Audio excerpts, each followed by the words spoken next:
Night terror, when dreams turn into nightmares. Is it a dream or a reality? The line is blurred like mist over a swamp. The clock reads 4:47 a.m. I've been awake for what feels like an eternity, lying frozen on the bed like a statue in a crypt. My family is here, staring at me, silent. Their gazes are daggers slicing through my skin. I'm holding back a scream, clenching my teeth as if defending against a horde of demons. What could be worse than the unblinking gaze of loved ones? Only the smell. Metallic, suffocating. Blood. Freshly spilled blood, like drops of agony on a cold floor. There's something here. It breathes in sync with the shadows, waiting.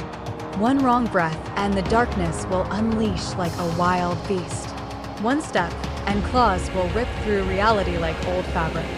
I will die. Here. Now. No one will come to help.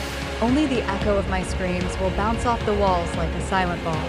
I'm running through escape options like prayer beads in a desperate monk's hands. The only way out is to run.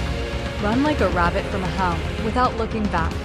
Scream until my vocal cords tear. Hope that at least one living soul will hear my cry through the veil of the nightmare. The odds are like dust in the wind, but staying here means signing my own death warrant. It's waiting.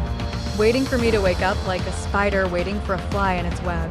Preparing a surprise, savoring every detail like a gourmet savoring a fine dish. To make you feel the full weight of the story, I'll start from the very beginning. But the words stick in my throat like a lump of lead. How do you tell a story that turned the world upside down? 3 hours ago, a scream woke me up, heart-wrenching, like the roar of a wounded beast. It echoed through the apartment like a ghost searching for its prey.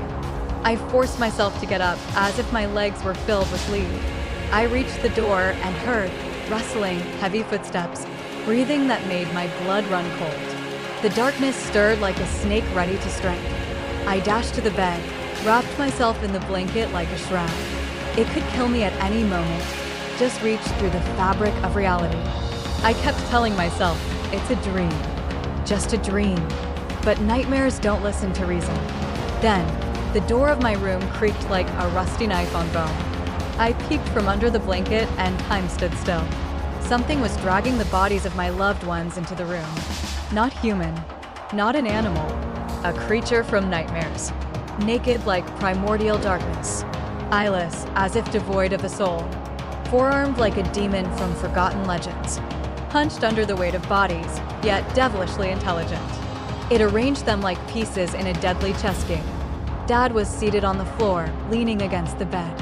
His empty eyes stared at me like two black wells filled with eternity. Mom was seated on a chair, facing me like an audience in the final act of a tragedy.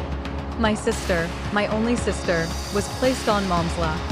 Then a swift swipe of a clawed paw, and my sister's little foot was torn open. Blood gushed like molten metal. The creature began writing with this blood on the floor, symbols full of malice and ancient magic. After completing its gruesome ritual, it drew something on the wall, but the darkness was too thick to see the details.